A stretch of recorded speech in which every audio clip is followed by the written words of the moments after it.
All right, welcome to the Eric Tries Too Hard podcast, episode 117 or 18, and I am here with the co-founder of the Hard Times, Mr. Ed Saincome.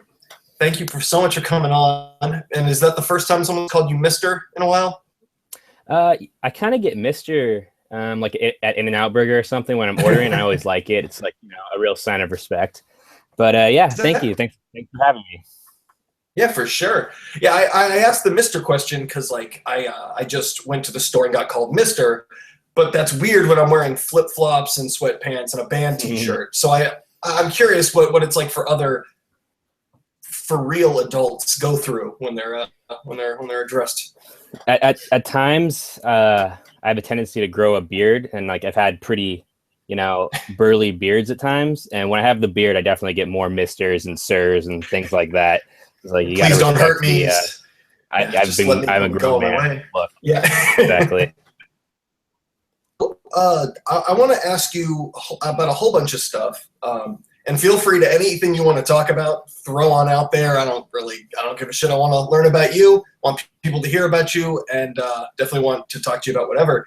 But the first question I want to ask you, and this, I've never asked a guest this before, which is probably something stupid on my part because I feel like it's really interesting. And I'll explain why I'm asking in a minute. But what is your relationship with your parents or parent or whatever family unit that you have? What is that like? Personally, I have a very good relationship with both my parents. It's actually been a very beneficial thing in my life as a creative person because they are very supportive of the things that I want to pursue, even if they aren't always I guess traditional or whatever, So yeah, it's a great relationship. That's also so you hit it right on the head. I was thinking about how you and I've had your brother Matt on the podcast as well, and I've noticed most of the people I have a great relationship with my parents. My parents are together; they've been together since they were teenagers, and we've all had I've noticed that most of the people I meet in artistic communities, comedy and music, have horrible relationships with their parents. And that's like the trope. That's what pushes a lot of people into art. So it's really interesting when I find people who I presume or kind of get the feel for that they have those positive relationships. And that's really interesting. Do you find the same thing, or do you find that most of the creative people that you meet are just a mixed bag? I don't know. I think that, I grew up in a very punk scene, like punks. And there's definitely a lot of people with issues at home and stuff like that with their parents and coming from whatever broken homes and stuff like that. Personally, for myself, I grew up in a community that was very sterile and safe suburban. And although I got along great with my parents, I think I felt I didn't feel like I was maybe in the right place or whatever, you know what I mean? So I had an urge to rebel against my peers more so than my family. So that's where I'm kind of coming from. But yeah, as far as what you're saying, I think it definitely is like a trope, and especially with more, underground or extreme type of music, there are people, I guess, it's seen as, oh yeah, fuck you, dad, that kind of stuff. But yeah, I had very little of that. My brother actually had more of that with my parents. Just he was more butting heads with them, and I just kind of, slide under the radar, let him take the heat, I guess. But I'm relating to you a lot right now. I had a little. He's younger than you, right? By a couple years. Yes, a couple years younger than me. My little sister had the same thing. But see, I like how you clarified like real kind of hardcore punks, because that's definitely every one of my friends. I didn't even notice. I was so not perceptive. But had single family homes and both. Well, that's actually a type of house. I mean, single parent households. They would have terrible relationships with both sides of the family. Would have all sorts of broken home stuff, and I never even really noticed that aspect of it. But the more I thought about it, that seems to where you get pushed into punk. And I like how you pointed out it was like you were alienated from your peers more than your family. Mm-hmm. So let me ask you this. What do you think it was about? Well, actually, two questions. The first one, did you ever feel alienated from other punks, or did they make you feel alienated from them because you had a different, and one would say, more positive upbringing than they did? Yeah, 100%, dude. It's been a long history of not getting along with other punks, and to the point now where I'm a 28-year-old man, and I spent ages 17 to 25, let's say, like heavily involved in the Bay Area punk scene and playing in bands that went on tours, and just like it was very all encompassing. And it got to a point where I get pretty turned off by the whole group think mentality of being really involved with that sort of scene, especially here in the Bay Area where things are very politically motivated and radicalized and et cetera, et cetera. Yeah, to answer your question, I'm sorry, I don't remember what the question was. It's just if other punks made you feel like you weren't Oh yeah, enough definitely. And nowadays, I see punk as it's an aspect of my personality. Like I just told you, I spent a good, 8 years heavily involved with it as my main focus. But being kind of ostracized made me be able to see more of the world, honestly. Like it changed the way I thought about things and the way that I wanted to spend my time, or just I have very diverse interests now. And I think there was times in my life when that wasn't the case. And I think a lot of people who are heavily involved in punk music don't have that diverse interest, Yeah, absolutely. I remember in high school trying to show my other punk friends, like, no, but check out this band. And they're like, well, that's not leftover crack, so it can go fuck itself. Like that was pretty much it's like people are trying to develop their own identities, I guess, and when you're young, and people tend to be more insecure about their identity, I guess, and they feel like they have something to prove. And I guess if your identity that you're trying to claim or whatever is punk, then you just want to prove you're the most punk. And yeah.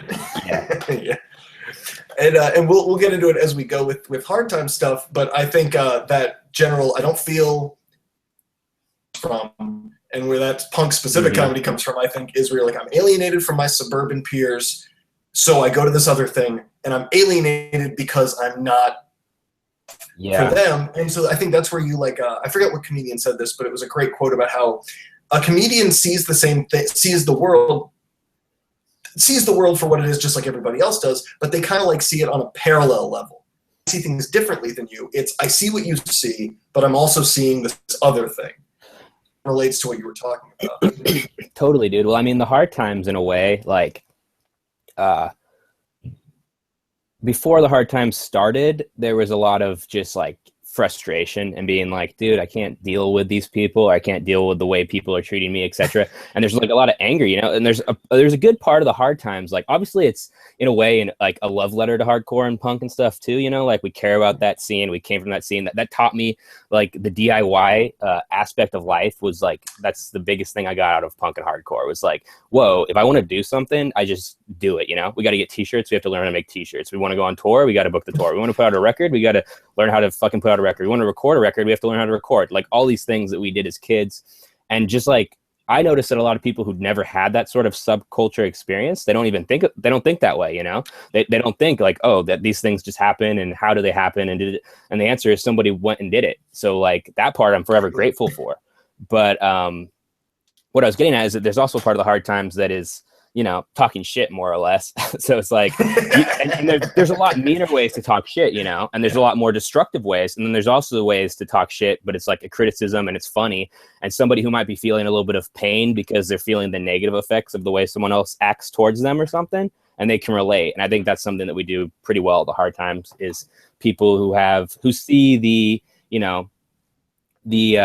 ridiculous parts of punk and hardcore but are involved can relate to some of the headlines and feel their feelings more justified.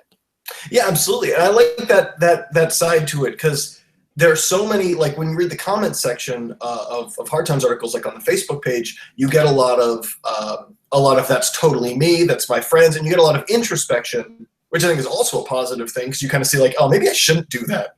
Like that, what is the opinion? Everybody get up to the stage, pack it in, like right. I was like, I was reading that article and I was just like, oh my God, the amount of bands that I've been in where we like to enjoy the show the way they're already enjoying it.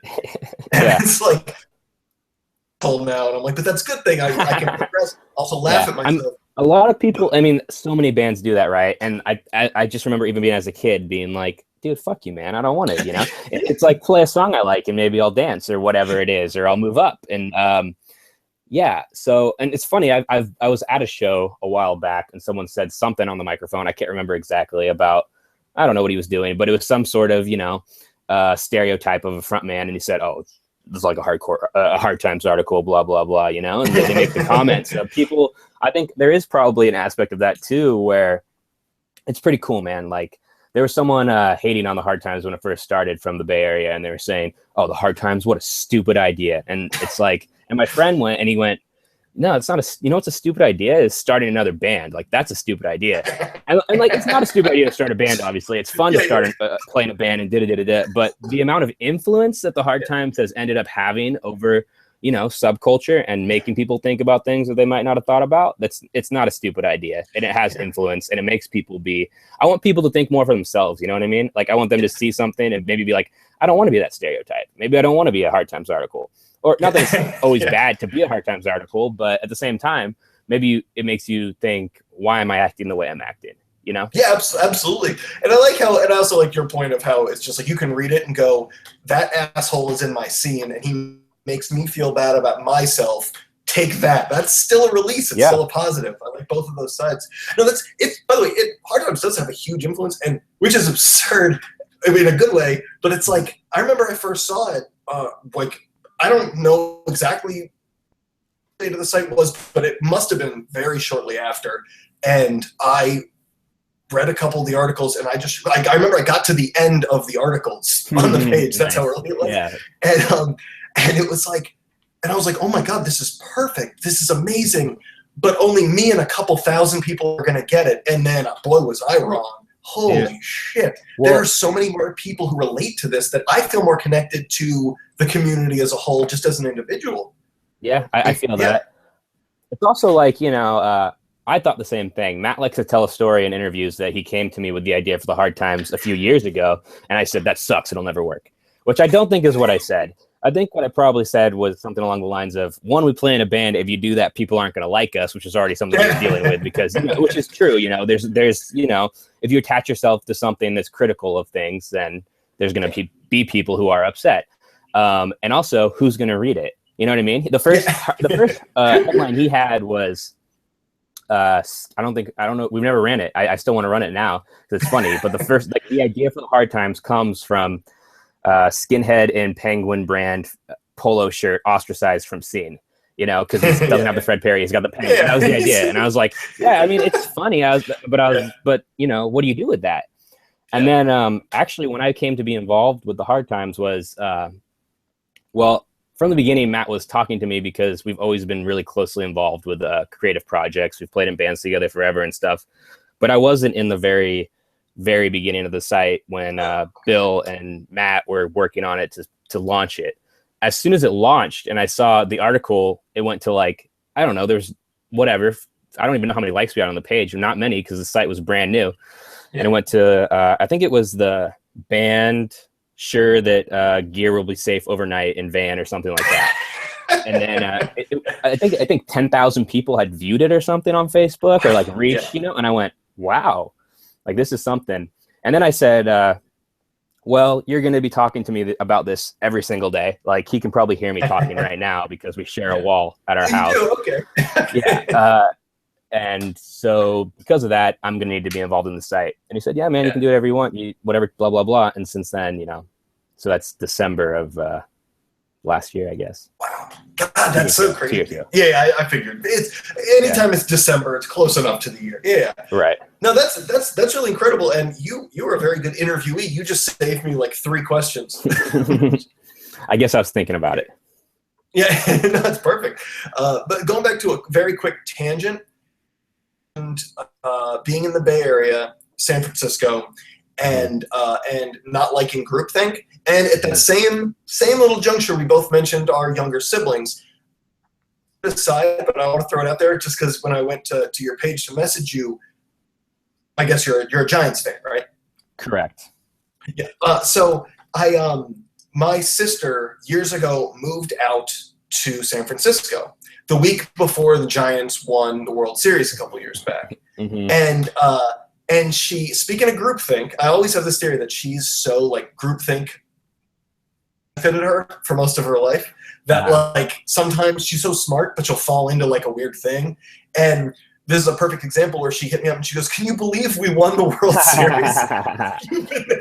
Dude, she's definitely not the only one. The World Series started before she got there. Like, that's so crazy. That's funny, dude. She's a Giants fan, so yeah, you know, I grew up here.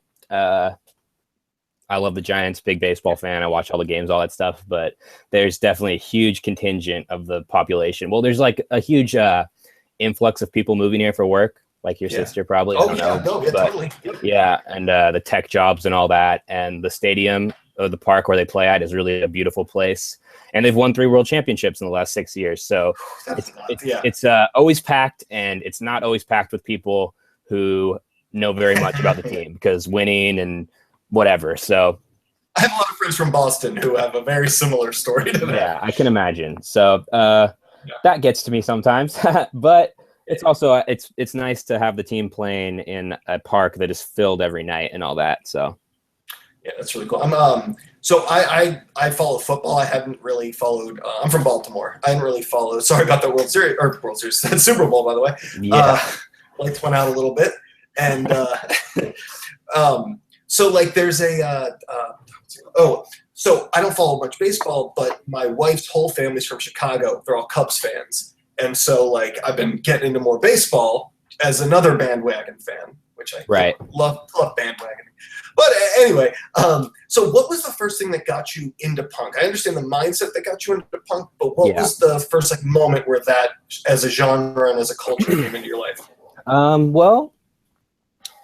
When I was in about 6th grade, I was like super loner-ish and like mall goth almost, and I just like did not have a lot of friends. It's just so it was a weird time in my life, not a great time. Born in that era. Oh yeah, totally, man. And so I was doing all that, dressing in all black, the whole deal. And at that time, so this would have been around 2000, I guess. Yeah, around that time. Being like street punk was a very real option, you know? And I think about that now because kids, like, obviously it's like for dinosaurs or whatever. I don't think kids grow up and get into Rancid or The Unseen or Casualties, Global Threat, whatever. But I started just seeing kids with like the Rancid patches and all that stuff. And I was like, well, those guys look cool. And so I just started as a real poser, honestly. And I was like, this would be a good way to get friends or whatever, is through this stuff. And Operation Ivy and Rancid were definitely, you know, they're Bay Area bands. And even though Rancid at that time was obviously blown up and like huge, but there was still a very big pool, even in the suburbs. I grew up about 45 minutes outside of San Francisco, an hour outside of San Francisco, that those bands had a huge influence on that whole group of kids. And I ended up becoming friends with those guys and getting into the music and, you know, buying patches and CDs and studs off angryyoungandpoor.com and Interpunk. And Angry Young and Poor. Yeah, man, for sure. Which is cool now because Angry Young and Poor on Facebook will share Hard Times articles pretty regularly. And the first time that happened, it was like a huge kick, you know? That's full circle. Yeah. Quote the virus. What's the coolest person, band, or entity that shared a Hard Times article? Because there have been some really cool ones, but what's your like personal favorite like share that you've gotten? Sorry. If I had to, my favorite personal share, there's been a couple really good. Maybe Angry Young and Poor, honestly. That was cool the first time around. I hear that whenever we write an article about someone, we usually get wind of it that, oh, so-and-so liked it, like John Joseph from the Cro-Mags, or just when we met, we booked Judge at the Gilman, and they were very complimentary of the site and we're really into it, which is cool. It's like one of my favorite bands. So there's been a lot of it, dude. It's kind of ridiculous, honestly. Yeah, no, that's really awesome. And as far as highest profile, is Andrew WK sharing one the highest profile, or have you had anything than that? Because that dude's got a lot of Twitter followers. Yeah, if he does, then probably. He's up there. Frank Turner shares our articles pretty regularly. Yeah. Yeah. I'm sure he's pretty big. So I don't know. Like, yeah, lots of guys. It's pretty cool. Now I feel like I'm at the point. I've been thinking about, we just did the DRI headline a couple weeks ago, and they shared it, and they're like you feel like they might be like a smaller kind of band, but they're obviously not. They're pretty big. So I like to go at like Facebook pages and see what bands have what kind of reach, and then think of what other bands we could write headlines about, and people. I mean, you can write about really small bands, and people will notice, but it's just good to think about, I guess, is the demographic. And it's always good to have people sharing the articles no matter who they are, but especially if they have a big following. So, yeah, absolutely. And you kind of mentioned a little yourself, but like there's so many avenues to explore because this is such uncharted territory. There's so many angles to take, the humor aspect of it, the marketing aspect of it, just all of that is pretty amazing. This is still phase one, man. Like, it's been a huge, amazing success, and we're just learning on the fly, honestly. And we've learned a lot, and we plan to learn more, and we're trying to expand into all these different areas. I mean, we started promoting a bunch more shows in the Bay Area with our friend Nick, who has been putting on. Does that work? Shows. Oh, it's been great, dude. Like we did Judge. Okay, great. That's awesome. We did Judge, and we've done. We're doing Terror show coming out, which is like big shows. Nice. He does like big hardcore shows, and so it's cool. And people like to play hard time shows, So definitely some stuff in the works. That's awesome. I always wonder how that cross promotion works because it's like it's like I'm in a pop punk. I'm in all sorts of bullshit, but like a pop punk band that I'm in. We hustled so much for so many years, handing out demos and CDs and downloads and links and all this shit. Coming down to, we got more people listening to our music through posting like just jokes on our page. Oh, yeah, man. And people actually checked out the music, but like we were always curious about like, okay, so what does it take to get someone to listen? What does it take to get someone to go out to a show? And that's really cool that like reach that people will go, oh, I'll go to that show, or I know about that show through the site. That's really awesome. And it has been an experience as well, or an experiment. I've booked a good handful of shows in my day, and it was all about printing out fucking a couple hundred flyers and going to shows and handing them out hand to hand. And does that work? I mean, yeah, it does work. I always thought it helped, but the internet's a huge part, And when I was playing in Zero Progress, we found exactly what you're talking about. Is we added the humor aspect, and we started doing that online. It's kind of the beginning of the hard times in a way, in a lot of ways, and especially with the internet. We had it's a small comparison for the reach, but it was still like we were way outperforming the numbers that we should have had based on the number of people who liked our page, or et cetera, et cetera. So, I mean, the internet, dude, you can reach so many people so quickly that it's definitely can be effective to get people out and spread whatever message you have, be it music or, the hard times articles, whatever it is. Yeah. Now, when you in Zero Progress, that was where Matt played basically a character who was like a wrestler version of a hardcore guy. So the first time I don't remember if it was you or him who posted a link of it, watching it, and I had no idea about the humor aspect. And I think it was probably shortly after I was introduced to you guys. Right. And I saw it, and I was like, I thought he was being a dick to the crowd. I loved it. I was so happy to see it. But I was like, and then I realized, because he said it was right before you went into a song, he said maybe 4 or 5 things, and I was laughing because I was like, he's just pissing everybody off. This is awesome. But I didn't even get that it was a joke at first. I just enjoyed it. And then right before he goes into a song, he said, hey, raise your hand. And he goes, if you're straight edge, and he goes, everyone raise your hands. Why aren't you straight edge? And then you went into a song, and I thought, wow, isn't that what like people who aren't straight edge say to straight edge people about why don't you drink? I was like, oh, it's a joke. I get it. Yeah. Character, whole thing. I was like, this is perfect. Yeah. It was so as far as the comedy aspect of Zero Progress goes and stuff, there was a lot of Andy Kaufman-esque comedy and whatever act like merging with reality, and there was a lot of super uncomfortable situations, and like that's part of just being a punk dude and being punk dudes and being confrontational in nature in a way, so there was a lot of people who, like you said, did not understand that there was a gimmick aspect to it, or because it wasn't always, I mean, it should have been pretty clear. The dude was wearing fucking no shirt and green glasses and American flag shorts. It's like, dude, he's not being serious, you know. It's a character, and that was all it all came really from when we would go to shows. Matt and I, growing up, we would always remember the weird little things that happened in between songs, you know, some singer saying something that we thought was funny or something strange happening. So what we did was we just started manipulating that idea and forcing those things to happen so that our shows were memorable, you know. And it's like there's a video of that show, so I hear about that one a lot. But when I see different people and talk to different people and they say, oh yeah, I saw your band in this city, blah, blah, blah. And they'll tell me something that Matt did or that we did. And like, we don't even remember doing it because we did it so many times, but it stuck with that person because it was different and they don't see it every night. So yeah. That's awesome. Did you, so I imagine you all kind of collectively came up with jokes and gags to mess with people. Yeah. There's a lot of talking in the van on the way to shows, making things up, and yeah, definitely. It was collective, and Matt came up with a lot of stuff, and I came up with a lot of stuff in the beginning, and then once he got kind of the feel for it, it was a lot of Matt just ad-libbing and stuff like that. Well, so so you explained how you got into Hard Times, like in the mix as a co-founder. Now, what is your, like, I feel like just from, I mean, I've had both Bill and Matt on the podcast.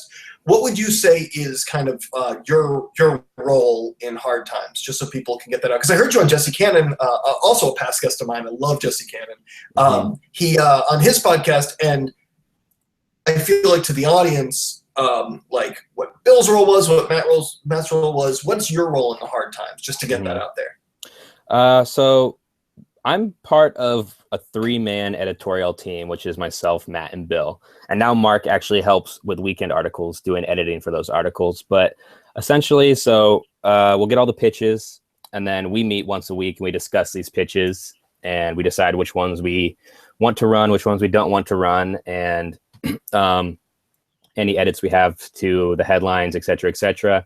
So I'm involved. Bill does a lot of the day-to-day. He's the managing editor of that portion, you know, of the Hard Times, making sure every article, he sees every article and all that stuff. I'm not involved to that level every day, but I've edited a good amount of articles. I've written a good amount of articles, and there isn't an article that goes up on the site that I haven't discussed with these guys, you know? So it's a team effort to make sure it's all in our voice and something we want to go on the site.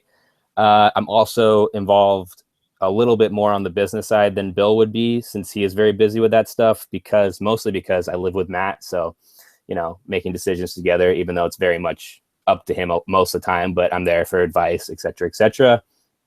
And we're actually working on expanding the site, and I'm going to be a managing editor of another section that we're going to call the Hard Style. So it's like I said, that is so fun. Yeah. Are you able to talk about that at all, or is that yeah, it's fine. You know, we can talk about that. Yeah, the basic idea for the section is, so the Hard Times, for almost 2 years now, well, I guess more like a year and a half, but every day we've put out a joke article in the same voice and the same style, and people have seen it over and over again, and it does well still, and people still enjoy it. But we're very interested in diversifying the way we approach our voice and our comedy. So the Hard Style is going to be more about satirizing the other kinds of content that people are inundated with every single day on their Facebook feed, be it something like BuzzFeed or Vice or whatever, the bloggy kind of clickbaity sort of stuff that just crowds everybody's feed, and putting that in the Hard Times voice and expanding the voice. So yeah. I like that. That's awesome. Yeah, it's really cool. And so you're going to be the managing editor for that. So I'll be great. like Bill Conway role of that part of the site. And yeah, just keep, you know, whatever I can, dude. It's always been all hands on deck with us. You know, these roles have definitely developed more, and they're becoming more clearly defined. So that's cool. It's just growth and finding out what everyone's best at and where we work best and how we work best together. Yeah, absolutely. Now, I've noticed both, I believe both Bill and Matt told me this story, and they also mentioned on the Jesse Cannon podcast how there was the article about the crossing ducks in the mosh pit joke, that you were so gung-ho. You're like, we got to do this, we got to do this. And they finally let it, obviously. Now, even before I saw that, I noticed when different like writers who I'm like, right when I first started, meeting the other writers, I was just like, oh my God, that guy's so funny. This article is so good. And I kind of like, I notice when different people like articles or when they like other articles. And I've noticed whenever you like a lot of articles, do you prefer more of the absurdist stuff? Because that's kind of what I've seen. I know you did. I'm sure it's very diverse, but like, do you find yourself, at least in the three of you, liking the more absurdist articles? Maybe. I think Matt's probably the most far out there with that kind of stuff, honestly. Bill is so far in the other direction of like, if I don't understand how this could actually happen right now or, at a show, then I don't want it to happen. And me and Matt are always telling him, dude, it's funny. It's okay. That it doesn't have to always be based 100% in reality. So that's part of it. But Matt says the thing about me is that, we'll discuss all the articles or all the headlines, and there'll be every meeting, there'll be a couple every meeting that I feel very, very strongly about. And so I'll be like, no, this one has to happen, and they might be like, well, I don't know. I'll be like, no, trust me, it has to happen. I'm not always right, but I think that's probably more of that. And, that duck article, I just thought it's funny, dude. Every time it comes up, I'm laughing. Yeah. We ended up like going back and looking at all of Steven's pitches, and we hadn't assigned any of them. And we pulled like a good handful of articles that were really funny. And now he's become one of my favorite writers on the site, And like you're saying too, like it's about finding the people. Well, there's certain people that are, more hits than misses, or that I can count on to, they're just, it's just a matter of opinion really, or being closer to the voice that we want to present. But it's like, you pitch a lot of good articles, write some of my favorite articles, and Dan, Mark, just a bunch of guys. But and then there's also the people who might seem like they're not going to pitch, they might miss more than they hit, but then they might have like the best hit. So I've noticed that too. Oh my God. Yeah. And that's what, like, by the way, I feel like anyone in that pitch group whose name is Dan or a variant of Dan is like amazing. That's what I've noticed. Like, oh, that was really funny. Who did that? Somebody named Dan. All right. Funny. But yeah. No, that's really cool. And that and I've gushed to both Bill and Matt about this. I'll do it to you. You all have created a like pitch room, and like I've been a part of a lot of different, both online and in person, writers' rooms, and that is the one that has taught me hands down the most about comedy in general. Like on top of just like a really where somehow you manage to get the best out of everyone by like. No one, like people will, like I joke with other contributors and freelancers, like I've heard so many people say, I pitch something and then before, like 2 seconds later, I feel like, oh my God, they're going to fire me. I suck. I'm stupid. I'm not funny. And then you get one like and you're like, thank God.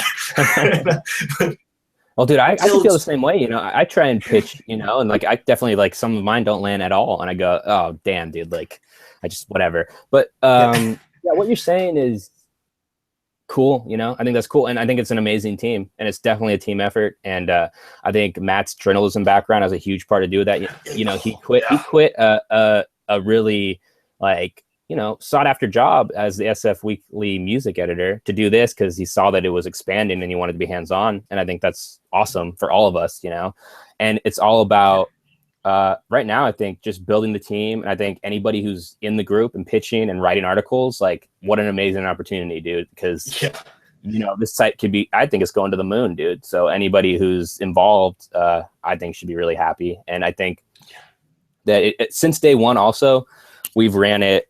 It wasn't ran to be like a hobby or to be, something, oh, well, we don't get it up today, no big deal. It's like, that's not the way we looked at it from the beginning was, we're going to run it a specific way so that we can get it out every single day. And we're going to make sure every article gets, looked over and edited. And we make sure that this is something that we want on our site, which is important. So, it's been an amazing rise and ride, so, yeah. Yeah.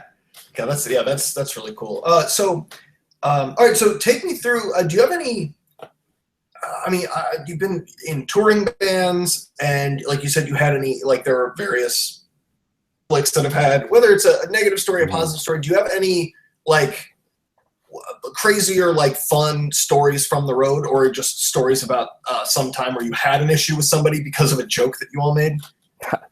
The thing about like the the conflicts and things like that is I really try not to focus on them too much anymore, because it really is kind of negative, you know. Not to say like obviously I get what you're saying, but it's just like I'm over talking about the differences that people have, and I think it's petty. And like I'm really happy that I'm part of the hard times and I have a voice to express myself, and it does get reassured and, you know, reaffirmed back to me that, oh, you know what, there's a lot of people who feel this way, and a lot of people I think live in kind of an echo chamber of 10 people who they associate with, and they just so they think they're right, and people aren't always right, you know. And I'm more than willing to admit that I'm not always right either, but yeah, so the conflict stuff, dude, it's just like it was a huge part of the band and stuff. Yeah. I was gonna say that's fair.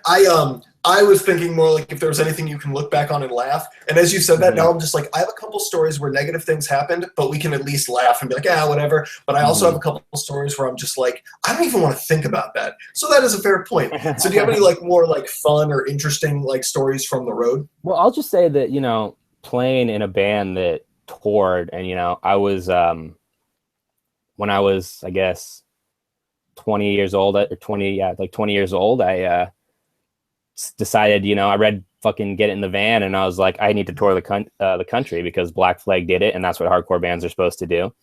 So I bought a book. I have it's like Tour Smart and Break the Band or something like that. It has tips about how you're supposed to book a tour if you're an independent kind of person, and I researched it, and I made contacts through MySpace, I think at the time. It was like 2011. I mean, we did some small tours, but then this was the big, you know, nationwide 30 days just playing our band, going on tour. Yeah. And that's like, I look back on them as, you know, some of the best days of my life for sure. Just being on the road and waking up every day for 30 days with your friends who you've created something, and all you have to do is go to the show and play your music. Yeah. So it was definitely like a huge part of my life that was just like awesome. And like there's endless stories really in the sense of like it was just great. You know, I got to experience way different types of people. That was another big thing, you know. I was, even back then we would have strife with people in the Bay Area, but then you drive 300 miles and you realize, oh, none of this matters. There's like a whole another people here doing a whole different kind of thing. And then you go 300 more miles and 300 more miles, and pretty soon you're 3,000 miles from home, and it just doesn't seem that important because you're out there and you're meeting people and you're experiencing different cities. And I'm really glad that I got to get in a van and see the country and play shows in people's basements and kitchens and whatever. Like it was great. Yeah. Was that during a summer? Did you do college, or what was your? I did do college. So I graduated from college. Took me like 5 years, which is not too bad, I guess. And but yeah, we would those 5 years. Every summer we were out touring somewhere. And definitely looking forward to it the entire time. You know, I feel like I definitely learned a lot from college too, in the sense of, you know, you learn how to. I was a history major, so I think that helped me in learning how to write. And, you know, there's a lot of writing and reading and stuff like that, but just processing ideas, you know, and like learning something and regurgitating it is, or, you know, running it through your head and being able to think about it critically and then regurgitating it. I feel like that was the most important thing I learned about from college, but I also learned, like I'm saying, a ton from punk and the DIY ethic and learning how to do things yourself, book tours, put out records, that kind of stuff. I'm very happy and proud that I did those things. Well, that's a very good point about that. I definitely relate to, where viewing or quote unquote normal life through the lens of punk has been one of the greatest things that I've ever been able to experience. Like learning all that stuff and being able to like punks who were I'm more punk than you type in high school, and they're still doing the same shit at 30 that they were doing at 15. It's I don't know, but like I loved taking, like when I left high school and went to college, I went to another state. Like I started experiencing all this quote unquote like normie stuff, job and all this. And I know I have a family and a career and all this, but viewing it all through that lens that I learned from whatever ages 15 to I guess later than 18, but like 15 to 18 was just all punk all the time kind of thing. Mm-hmm. And viewing that lens definitely like shaped things to let me get information, really process it. There's a lot of things more than punk that can do that, but yeah, process it and then spit it back out in your own voice, in your own way. And also, you know, the whole punk thing, it's like the DIY, it's a huge part of the site, because even a guy like you or anybody else who's in the pitch group, they had to read an article, right, by the Hard Times and go, wow, this is amazing, I love it, or I should do this, I could do this better, and then take the initiative to go on the website and see, well, like, how do I get involved, right? And, you know, there's a submission process, and you got to do 10 headlines and the whole deal, man. So it's like, that's the do-it-yourself initiative, because so many people go through life, and there's so many people probably right now sitting at home who are probably really funny people and probably could contribute to the site, but they never will, because they just go like, maybe I'll look into it later, or da-da-da-da-da.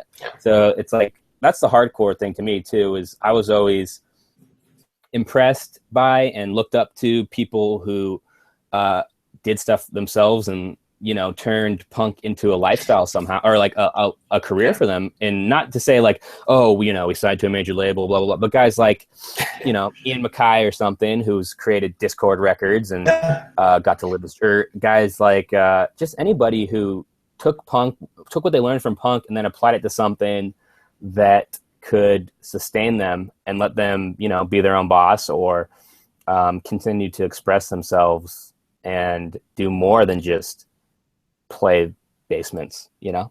You need to play the basements to learn that stuff, I think, or have something similar to that, to learn that, oh, you know, it's a huge eye-opener at first to be like, the same way, like I'm saying, my whole world opened up by traveling and seeing the different ways that people did things and that you could do different things. So yeah. Definitely learning that people will walk away from the art you've spent a long time perfecting, who will literally take one look at you and before you start playing, leave a building. Oh yeah. Like, oh yeah, you ain't shit. Like, you have to earn every little bit. And like, I can't imagine, like, if I was in a band that, like, I know, here's what I see a lot. I see a lot of people in, if we're just talking bands, like, who go up, like, in high school, maybe fresh out of high school, gets really big locally, didn't put any work in. And then they wonder why their next 10 bands. Oh, yeah. They're just like, why didn't this just take off? And I think that kind of translates to life. When you have that DIY mentality, you go, no one's going to do this for me. Like, oh, yeah. This is Totally. Well, tell me, so you do journalism, correct? I've dabbled in it. I've done some freelance work actually for Matt when he was at SF Weekly, reviewing shows and things like that. So, yeah. But my day job is more of a. I work for an audiovisual company that does events for Kaiser and things like that, big companies. And I help set up and break down. So it's pretty much like playing in a band without any of the fun stuff. I was gonna say, you roadie for Kaiser. exactly. But yeah, like, that's cool. I did that for. I mean, I don't know exactly what you do, but I did that something similar for a while in college for a different company. But it was just while I was in college. That's really cool. Like, it's so interesting the backgrounds involved. So you background at all? You were just a funny guy, like, and is this the first time you come out? Yeah. Yeah. I've always been interested in writing. When I was in high school, I did wrestling role plays, which is like writing wrestling promos and stuff like that. But it's weird. Yeah.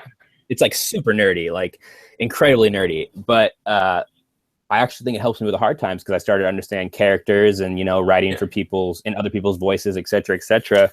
Yeah. And I've always been able to communicate pretty well through the written word. So writing always seems something like cool. I mean, I wanted to play in a band, dude. You know what I mean? Like, that's what I wanted to do, really.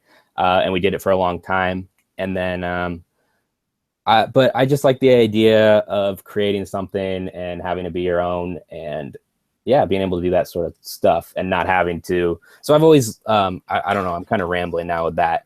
But as far as a comedy background, I would say Zero Progress is definitely a huge part of the comedy background, because you were improvising. You were writing bits. Improvising, and we were writing bits, and we were looking at the world of hardcore and punk through the same eyes that we use now to write the hard times.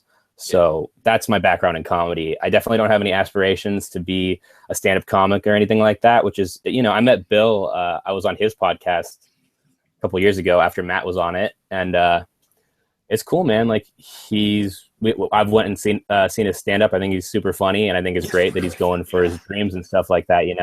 I don't have those same sort of aspirations to be, a comedy guy like that. I'd love to write comedy. Whatever. I think I'm learning so much from being part of the Hard Times. Like, I probably shouldn't have said no to I don't have a journalism background, because I think I'm gaining that background now by learning how to edit people's articles and how to work with other people to make their art, et cetera, et cetera, et cetera. So yeah, it's definitely cool. Yeah. Hard Times actually, from all the pitches, got me to start doing stand-up. I always wanted to, but it wasn't until I was doing all these pitches and I was like, it taught me how to be concise.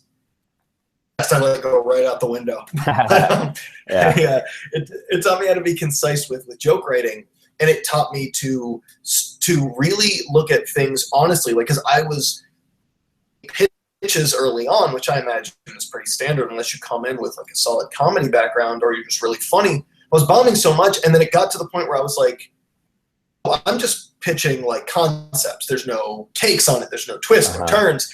And so then I started really thinking about like, my only background in comedy was just writing sketch comedy for not even to be produced. I just love writing sketch comedy, coming up with sketches, and that's been it. And so doing like these pitches, I was like, it started to teach me like, okay, what's the question I always ask myself now? What's really going on when I think about this concept or this thing that happened in celebrity music, whatever, or in punk culture? I'm writing stand-up bits that have nothing to do with punk culture, except for I have a whole bit about crust punks. I love ripping on crust punks, but like, who doesn't?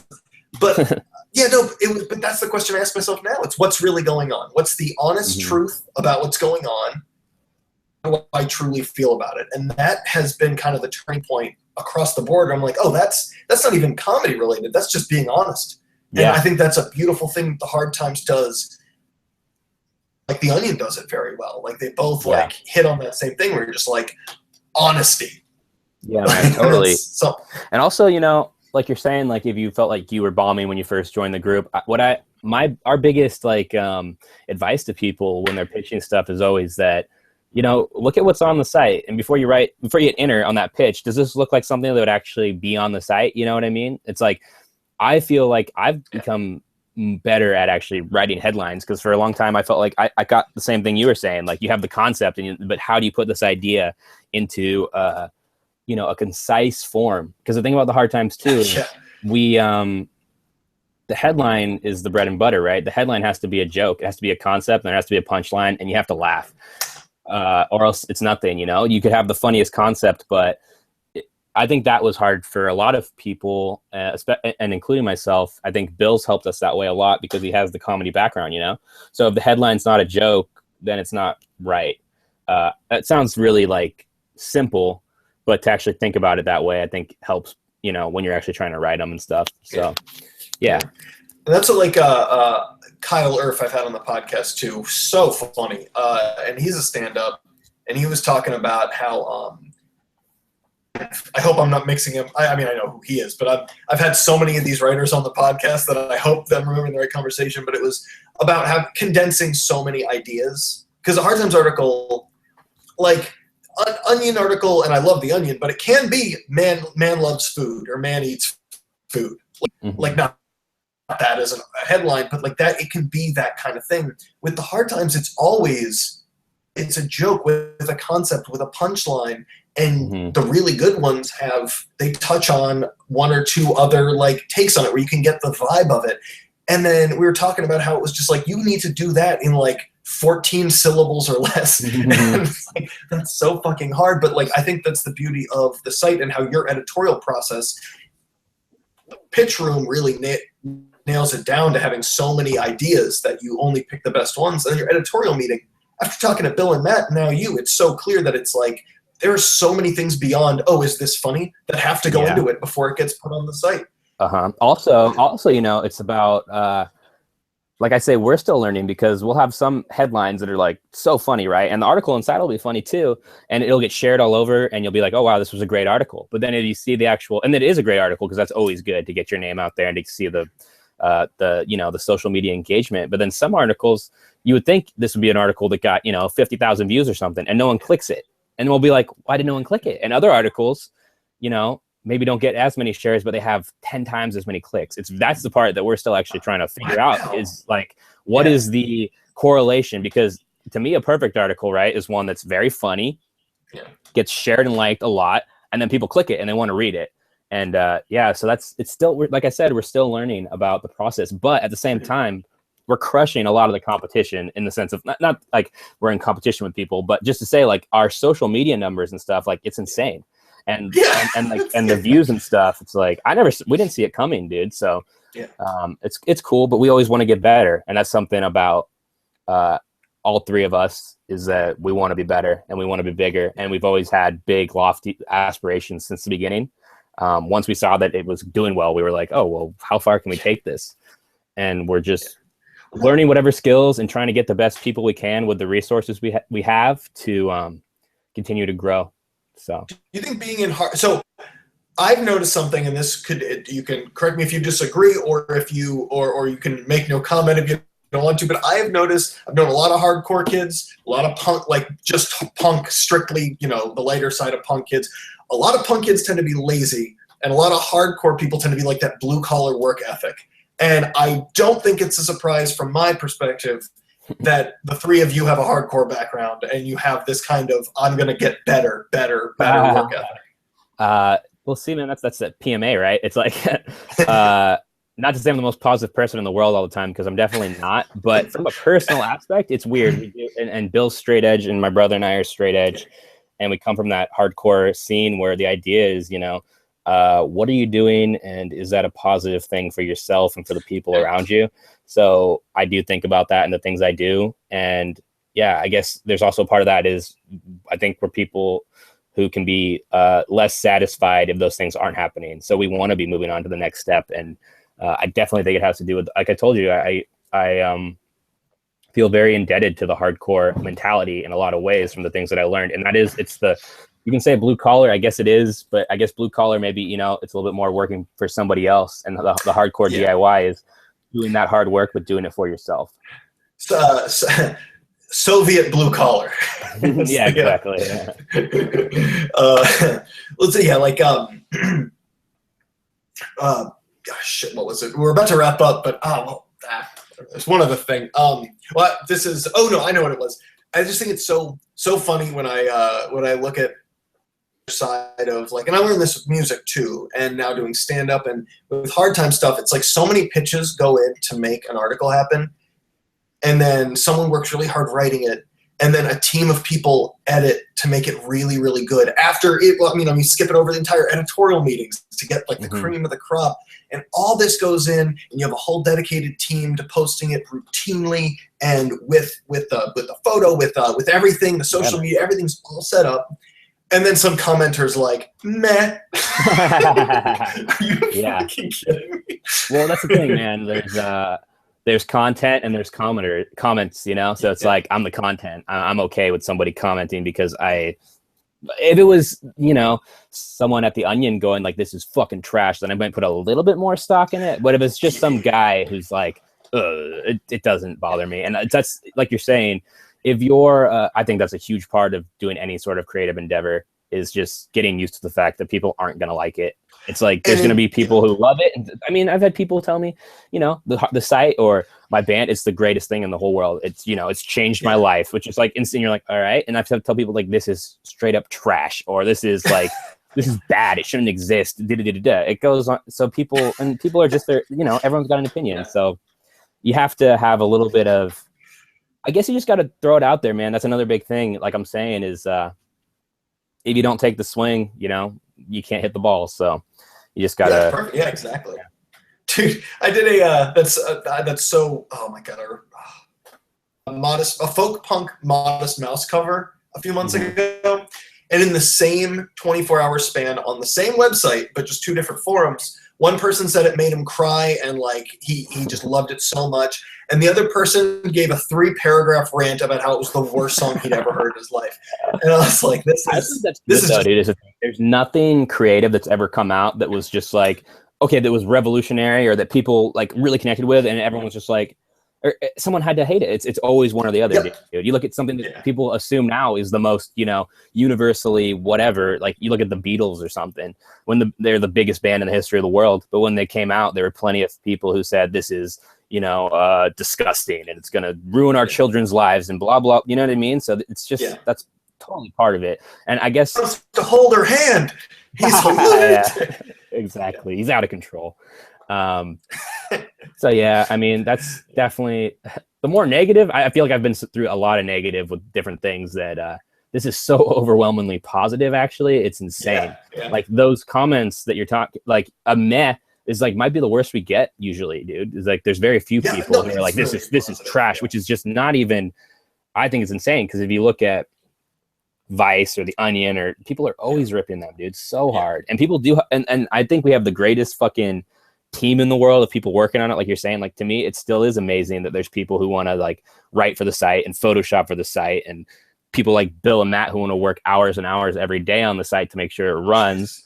And then there's people who want to read it every day. And when you see someone who's like negative about something, dude, our fan base, they'll jump on them a lot of the time, dude. And they'll say, you're way out of line. The hard times, like, it's like, wow, I feel very fucking supported in this endeavor all around. So yeah, man, you've got me hyped up just talking about it all, It's good to. Oh, nice. Yeah.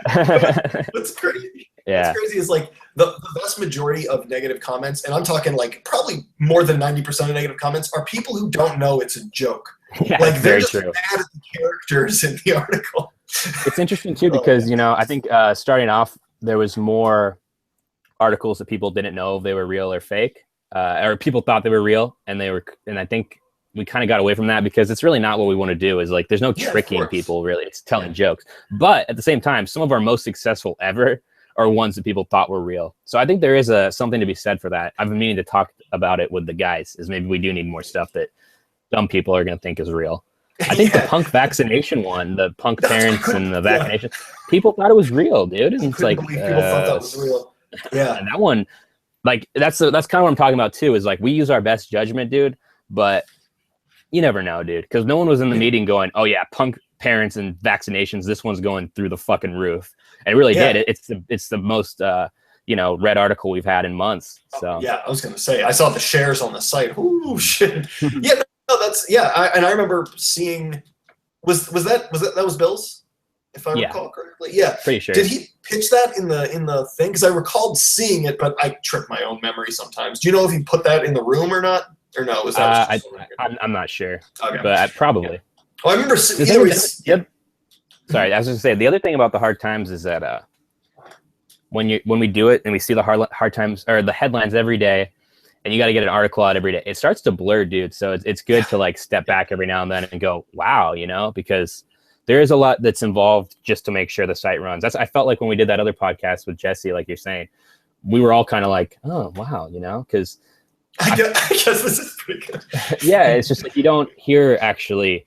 We're very focused on making it happen that we don't get as much. I don't know, like just the sort of the things he was saying. Like just he was telling us about people he knew, about articles we had written about him and how it had affected them. And you don't really think about that.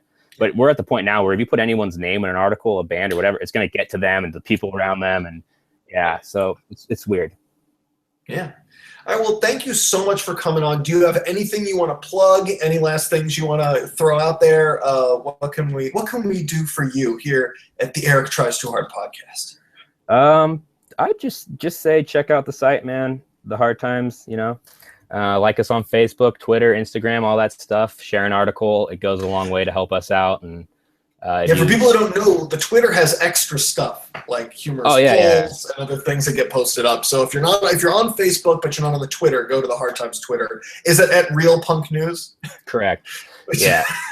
I guess every aspect of the site. Email when you submit headlines, which is hard, Tim. Every aspect of the site has a joke in it. Like that's nice touches. Yeah, well, Definitely. thank you so much for coming on. And I will post this in the next couple of days, unless I go to bed. But I will talk to you. I'll talk to you soon. Have a good night, and thanks again for coming on. All right. Thanks for having me.